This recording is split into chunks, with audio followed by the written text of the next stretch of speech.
Welcome to the Family Life Blended podcast. I'm Ron Deal. We help blended families and those who love them pursue the relationships that matter most. And there's no better place to pursue your marital usness than on a week-long cruise with FamilyLife. That's right. Each February, we charter an entire ship, not just a few hundred cabins on a boat, the entire ship, so we can put on the Love Like You Mean It marriage cruise. Everyone is there to grow in the Lord, worship together, and learn how to have a stronger marriage. That's the agenda of everybody on the entire boat. It's the only full ship marriage cruise available. There's really nothing like it. Last year, Nan and I had a guy come up to us after the cruise. We were in the airport trying to fly home, and he said, we really didn't know what we were getting ourselves into. It was the first year that they'd come on the cruise.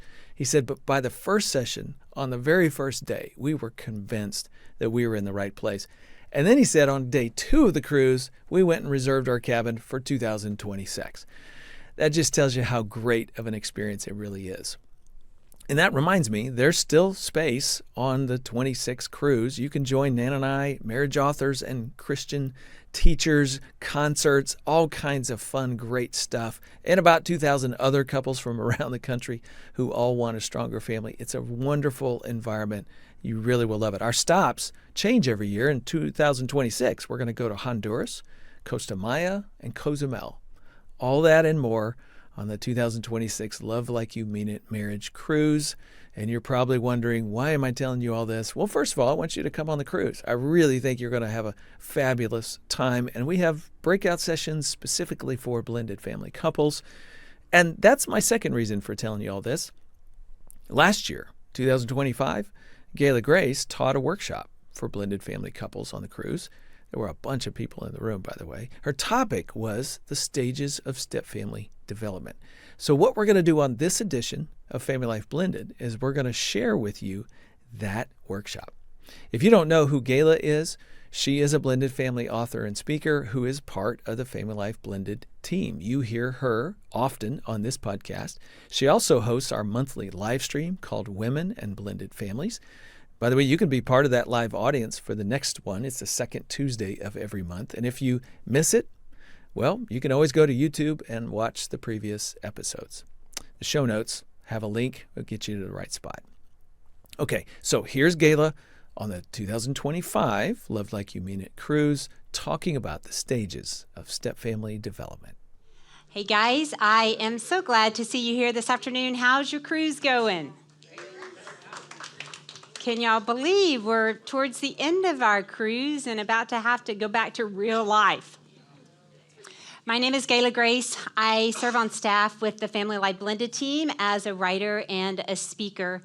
And I hope you've experienced some Love Like You Mean It moments while you've been here this week.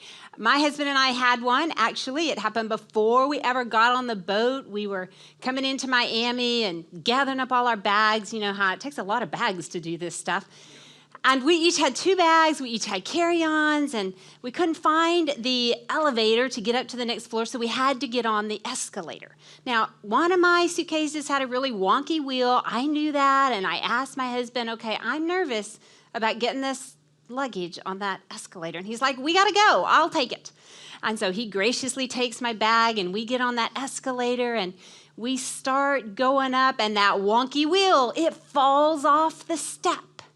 And it falls onto one of his other suitcases that falls onto me. And here we are on the escalator, and I'm looking down at the bottom, and there's a lady down there just standing there paralyzed. She says, oh my goodness. I'm thinking worse than that in my head. I look at the top, and we are quickly approaching, and here we are like this. And I'm saying, Randy, can you stand up? Can you get that luggage piece up? And he did. Somehow, miraculously, he stood up before we got to the top, and he managed to be upright when we got to the top, and we walked off, and he was able to wheel that luggage off. But man, that was a little too much closeness that I didn't need at that moment in a different way than I wasn't prepared for. But I think that's how blended family life is sometimes. We are walking along, minding our own business, feeling like life is going okay, and then there comes a little ripple, an unexpected circumstance. Or worse, and we have to figure out how to navigate it. I'm going to talk about the stages of stepfamily development today and how that impacts our stepfamily journey. I've worked with stepfamilies for more than 2 decades. I've been in a stepfamily for 30 years. Randy and I, in October, made it to 30 years. I know, that is a milestone in blended family life. And let me just say, if we've made it this long, y'all can too. You're going to hear some of our story. You're going to hear some of our challenges. And we have had a lot of bumps along the way. Randy and I had both walked through divorce when we married. We had both been married 11 years to someone else and both brought in 2 kids. I had 2 young daughters. My daughter Jody was 3. My daughter Jamie was 5. Randy had 2 kids. His son Peyton was 5. His daughter Adrienne was 10. And then 6 years into our marriage, we had a child together, our son Nathan. So we're what is called a his, hers, and ours family. And we have these 2 ex-spouses out here. If some of y'all have those create challenges. And somehow we had to figure out how to navigate this blended family life. I'll never forget the summer when I was helping Nathan clean out his closet, and I'm thumbing through all those school binders, and I found a paper that was titled, My Family. I thought, now that sounds kind of interesting. I identified it as his 5th grade homework to his class. He had to introduce his family to his class. And I thought, now this should be interesting to see how a 5th grader introduces our family. We know we're complicated, but does he? So he starts off and gives some general description of me and Randy, says some pretty nice things about us. I'm like, hey, okay, yay, thank you. But then he gets to the part where he describes our family. He says, we are a family of 7. I have no full blood brothers or sisters. Nathan is the ours child, remember? I have a brother named Peyton and 3 sisters named Jamie, Jody, and Adrienne. Jamie and Jody have the same mom as me, but a different dad. Peyton and Adrienne have the same dad as me, but a different mom. Jamie and Jody are stepsisters to Peyton and Adrienne. My family is complicated, and few people understand us, but it's my family. I sat there for a moment. First, I giggled. I thought, that's interesting how he describes our family. But then I felt a twinge of guilt and sadness. This is the ours child. He has 2 biological parents in his home. And yet, he still very much identifies as living in a blended family. Now, we are 16 years down the journey at this point. We're not in our early years. We're not in those beginning stages that I'm going to talk to you about. We've made it all the way through. And yet still, the ours child very much identifies as a blended family. We are forever a blended family with complicated dynamics that show up at times, that make life feel overwhelming. Stepfamily research says it takes 5 to 7 years for stepfamily relationships to come together. That feels like a long time. It doesn't mean that it's totally rocky all that time for 5 to 7 years, but it does mean that it might not really feel like family. These relationships don't necessarily feel close, and it takes longer than we want, oftentimes, to really build healthy, close family relationships in a family. Dick Dunn, in his book, New Faces in the Frame, he outlines these 6 stages of development that I'm going to talk about. And we all start at the same place. We start in the infatuation stage.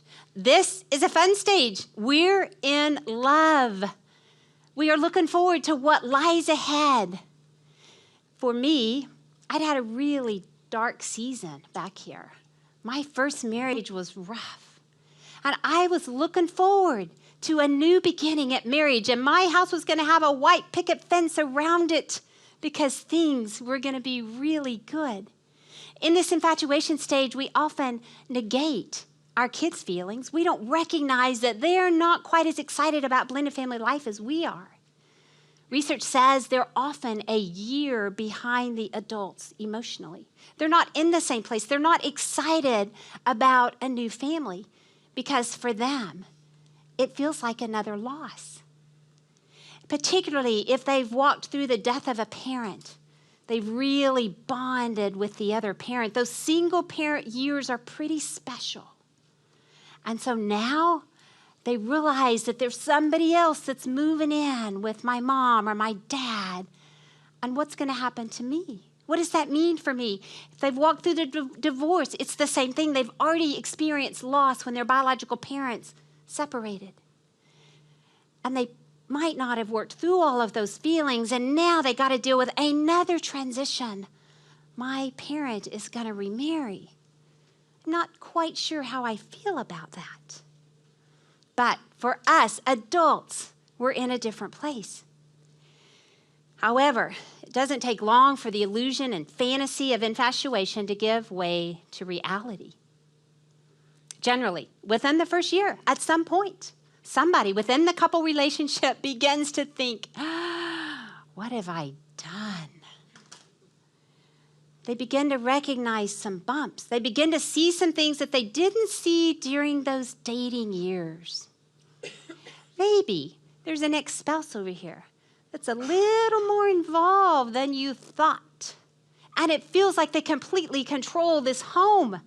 Or there's way too much interaction between your new spouse and that ex.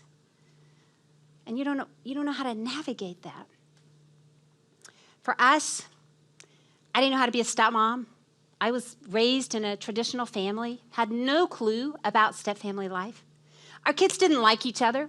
They did great in the dating phase. I mean, Randy and I thought, oh man, in fact, I didn't introduce my sweet husband. Here's Randy running my PowerPoint. And we thought things would be fine. So Randy and I both had custody of our kids when we married, and we went from 2 kids to 4 overnight. And we didn't realize how challenging this parenting role would be. And as we continued to try to parent each other's kids, my way was right. Oh no, his way was right in his eyes. And we didn't want to consider how the other one parented and the differences in those kids. And our biggest disharmony centered around my stepson, Peyton, Randy's son, and my daughter, Jamie, Randy's stepdaughter. They were both 5 years old. Randy and I became very protective of our biological kids, and we could not get on the same page in parenting. And it really created disharmony in our home. Randy and I became exhausted and discouraged and confused and had little hope about how this was going to improve. And Randy left the house one night. I'll never forget. He called me from a hotel and said, Gayla, I'm not coming home tonight. Something has to change in our family. And he was right. We had moved into crisis. This is the next stage. Crisis is the most critical stage. It generally happens within the first 2 to 3 years of marriage when expectations collide with reality. Those things that you thought were going to happen over here, that you thought were going to come true, the expectations you had were set too high. The bar's up here and what's going on is down here. And you begin to feel hopeless. And you begin to wonder, can we get through this? What is this really going to look like? Maybe, as a step-parent, you feel rejection. That stepchild in those dating years, they loved you. Everything looked great. And then when you live under the same roof, it's not so great. They don't know what to think about you. The biological parent in another home perhaps undermines the parenting, the step parenting that you're trying to do. You feel lonely. You don't know where to turn for help.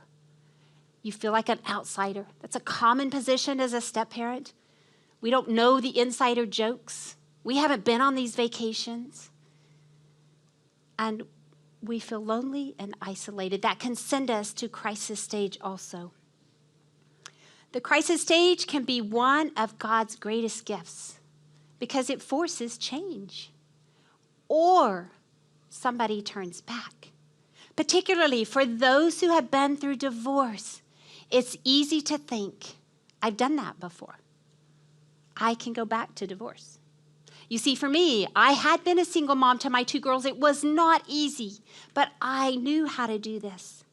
I knew how to parent my girls on my own. I knew how to take care of myself and my 2 girls. I did not know how to do this. It was too hard. It was too complicated. I had hurt feelings. I felt rejected. Randy and I couldn't get along. We had ex-spouses who created a lot of conflict. And let me just say, Ron Deal hadn't written all of his great stepfamily books back then. We did not have the resources that y'all have today. And Randy and I were floundering. Dick Dunn's material was used in a stepfamily group just down the road from us. We learned about it. It was not at our church. Our church did not support blended family ministry at the time. And there was a church that met 30 minutes down the road in a different town. We drove to that group every Sunday night. And they had childcare. That's a bonus. Packed up our kids, went down the road. They didn't have a say about it. We needed help. And Randy and I also started counseling with somebody who understands stepfamily dynamics. Be careful who you go to. You can get some bad counseling as a stepfamily. Between the counselor, between that stepfamily group, which began to help us identify, oh, they've got disharmony in their home too. Oh, that stepmom, man, she's got some of the same things going on in my head.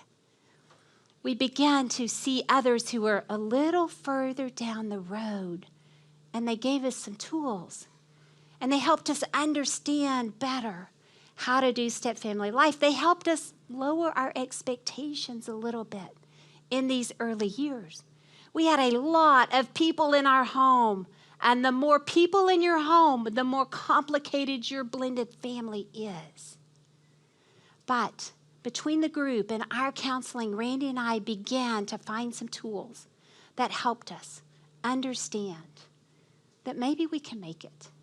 It's not going to be perfect. It's messy. Stepfamily life is often messy, but that doesn't mean that God's not in it.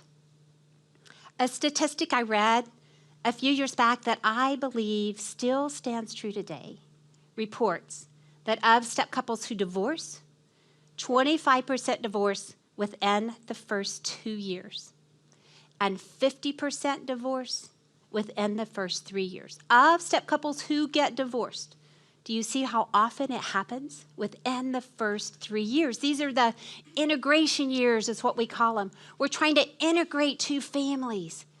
And there are challenges, but those who get divorced, it's because they quit. They decide it's too hard. We can't do this. They don't get vulnerable and take the risk to get help. Instead, they turn back. And they never get to experience the rewards of stepfamily life that I'm going to tell you about later. They're out there, friends. But you have to persevere. You have to play the long game, that you are willing to work through the challenges in your home. This is where you might need to get help. If you are sitting in crisis, if you came on this boat looking for help because you're in crisis, I hope you've reached out to somebody. There's counselors on the boat. There's workshops. There's resources. I hope you're looking to get the help that you need. I also encourage you, if this is where you're at, deepen your walk with the Lord. We're not meant to do this alone. As believers, we have the Holy Spirit who is here to guide us, to counsel us, to comfort us. to give us direction, to give us the power for forgiveness and grace. I could talk all day about the need for grace and forgiveness in a blended family because the other people in your home, they don't know how to do things either. They don't know how to make these relationships come together. They get it wrong at times. Grace and forgiveness has to be extended in blended family life. Now, the crisis stage, just like other stages, they're not linear. It's not one and done. You don't get to crisis and you move straight on and you just keep going and life is perfect. You can go back and forth. Maybe you do get past crisis and then at some point you go back to crisis or you go back to the questioning stage of, I thought we had made through the hard and here we are again. And for some, you don't reach crisis until many years later. Maybe you married with a young child who easily accepted you as a step-parent. And you can't relate to others in blended families who seem like they're having such a hard time. And you're thinking, we're great. I'm thankful for that. But it could be that when that young child reaches their teenage years or their young adult years, they want to get to know their biological parent a little more. They want to go live with their biological parent. The other parent, not your home. That can feel like crisis.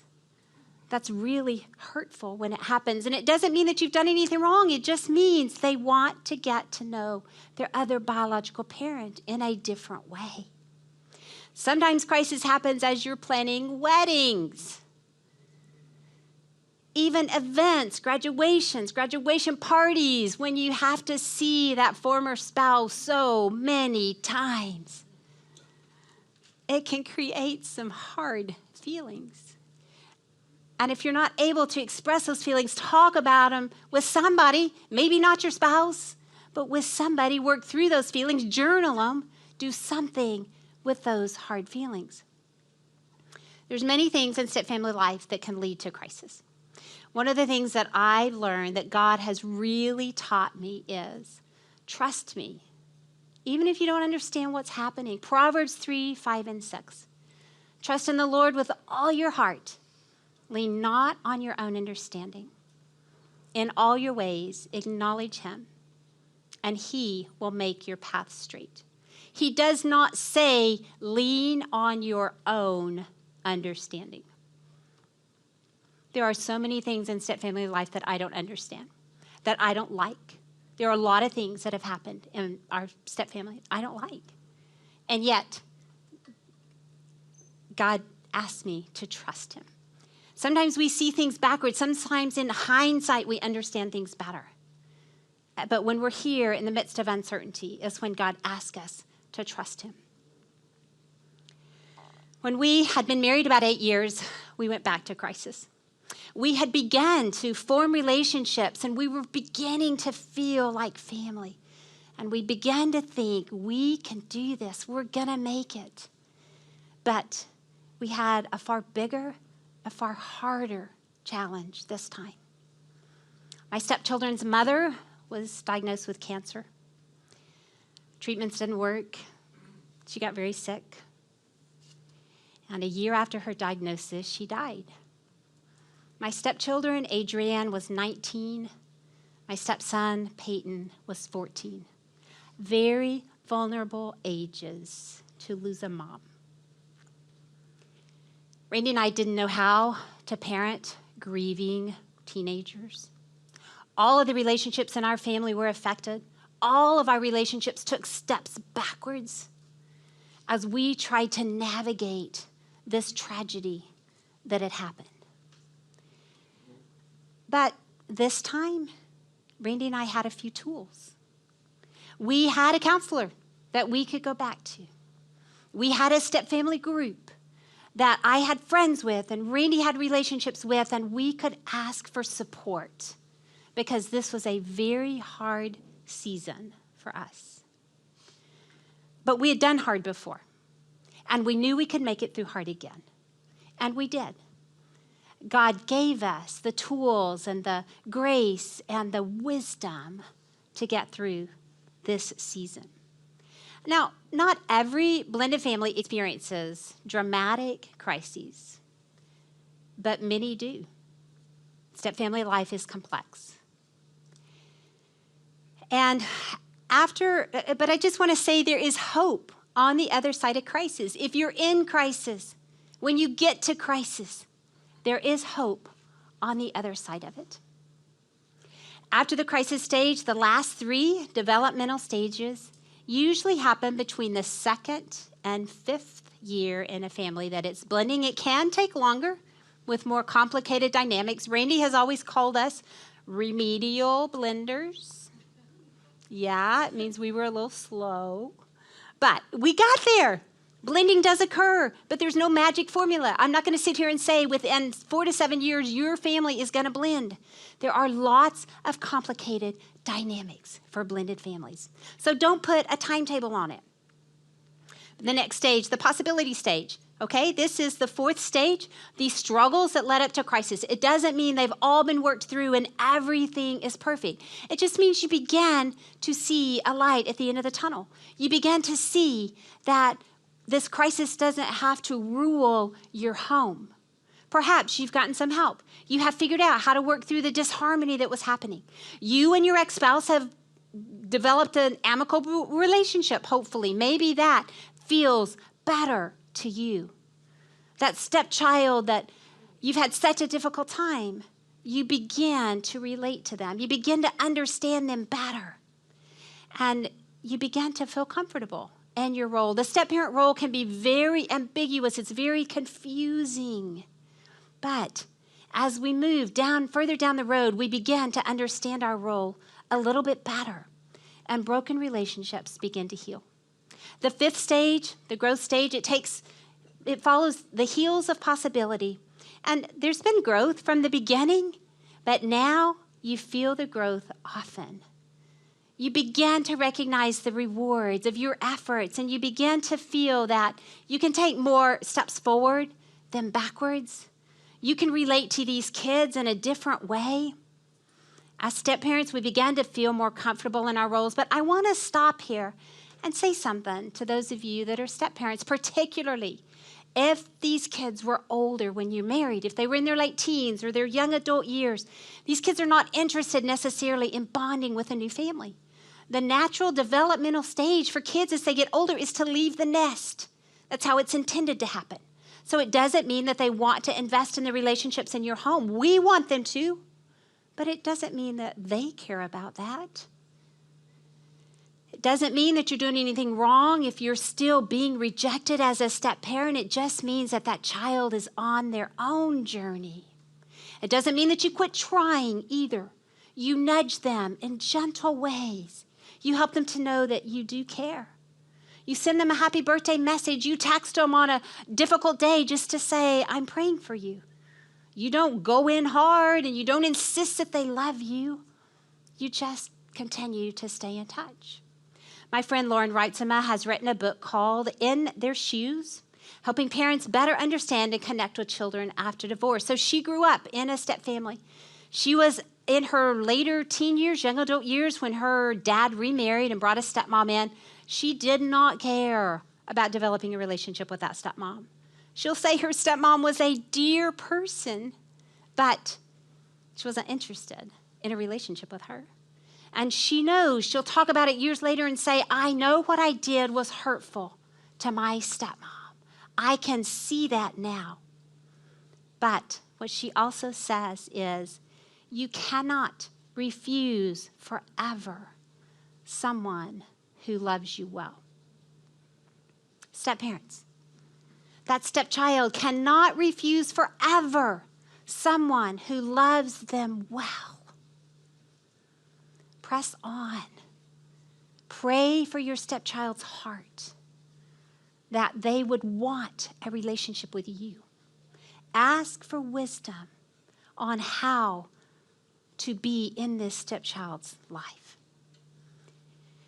In the growth stage, children's overall behavior has improved and tension within the family has begun to relax. And then you sail right into the reward stage, the stage that we all want to get to. This is where we experience the fruit of our labor. This stage is only reached after years of intentional effort. It could take 5, 6, 7 more years before you reach the stage of rewards. It doesn't mean that if it takes longer, you're doing it wrong. It just means there's certain dynamics that are in your family that are impacting relationship building. And it's not that there hasn't been some rewards. There are rewards along the way. But when you get to the final stage, you see far more rewards than challenges.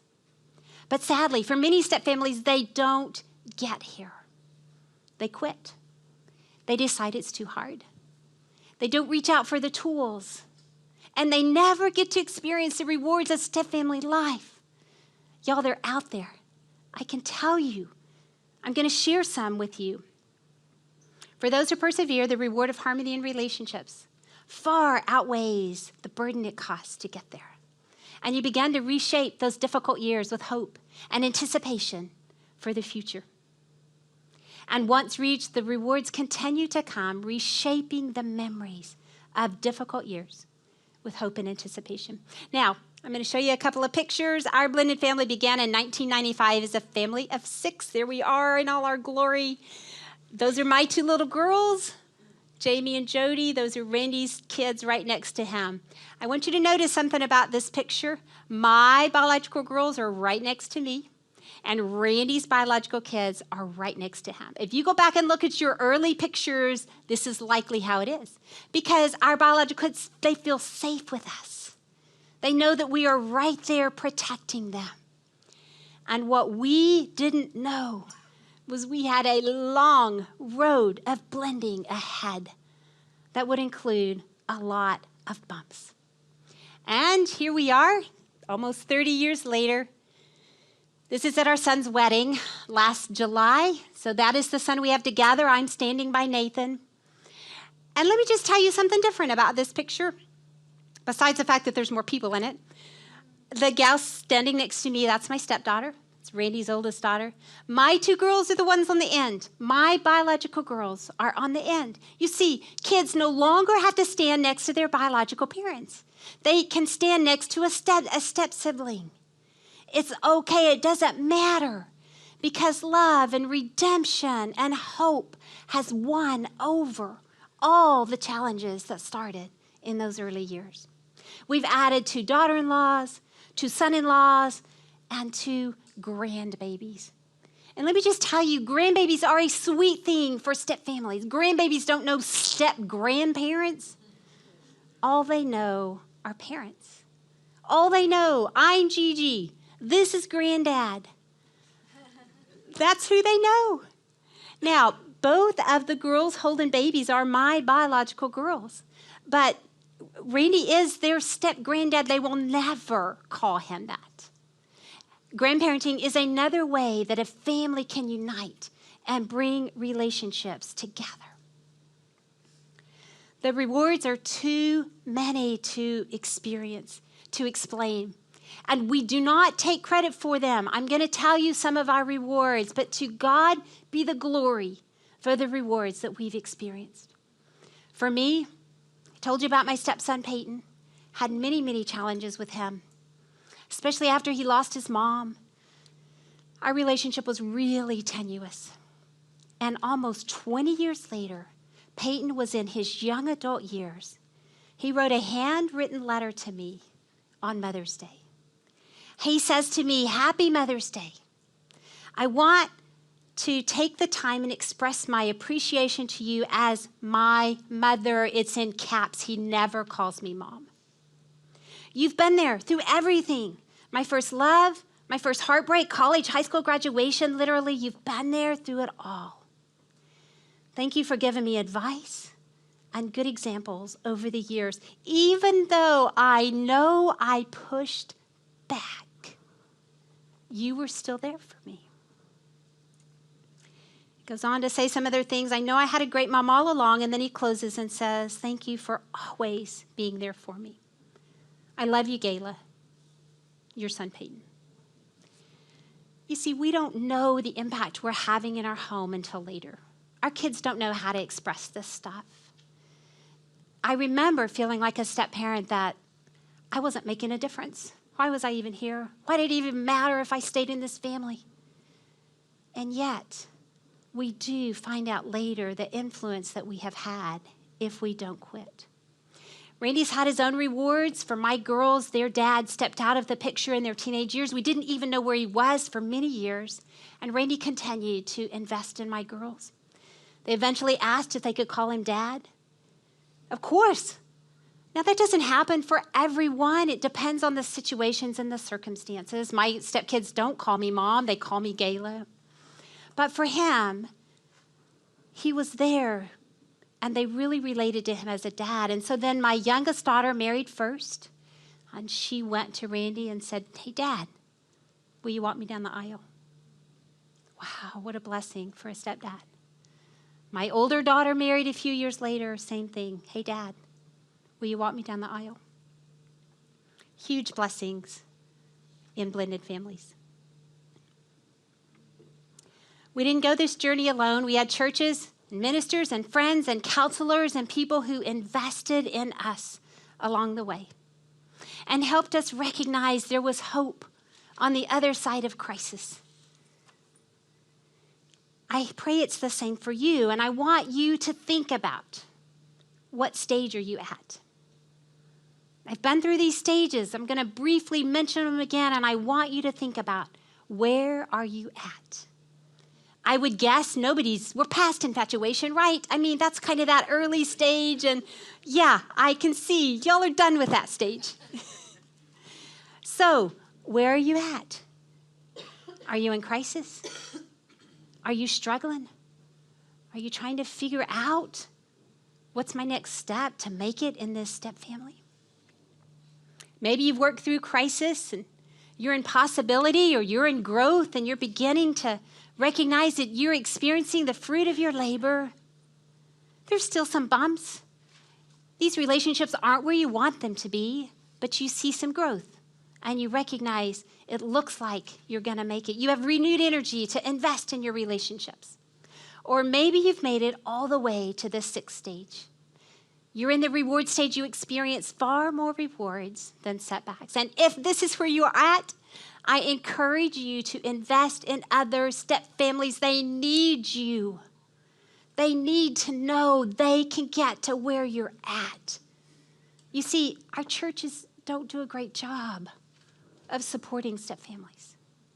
Randy and I have tried, and we have done step family ministry in churches, but they just don't seem to grasp on. They need other believers who are in good, healthy step families that can help them. But I'm going to ask you to do a little exercise. It's not hard, I promise. I'm going to ask you to pair up with another couple. Some of y'all are already at tables with 4. Pair up with another 1 or 2 couples. I just want you to talk about, what stage do you think you're at? And what do you need to do to get to the next stage? Think about where you're at and where you're headed. Well, if you want to learn more about Gayla and her ministry, check the show notes to get connected. And if you want to learn more about FamilyLife's marriage cruise, there's a link in there as well. I should also mention that our next summit on Step Family Ministry is coming up soon, October 23-24. It's going to be in Nashville, Tennessee this year, and I'd love for you to make plans to join us. If not you, maybe somebody from your church. The summit is a 2-day in-person equipping event. We bring together leaders from around the country to discuss resources and strategies to minister to blended families. You can go to our dedicated website for that event. It's summitonstepfamilies.com. Learn all about it. Learn how you can register. It'd be fun to meet you there. Okay, next time we're going to be talking about loss, grief, and blending a family. I'm talking with Stanley and Myrna Brown. That's next time on Family Life Blended. I'm Ron Deal. Thanks for listening or watching, and thank you to our production team and donors who make this podcast possible. Family Life Blended is part of the Family Life Podcast Network, helping you pursue the relationships that matter most.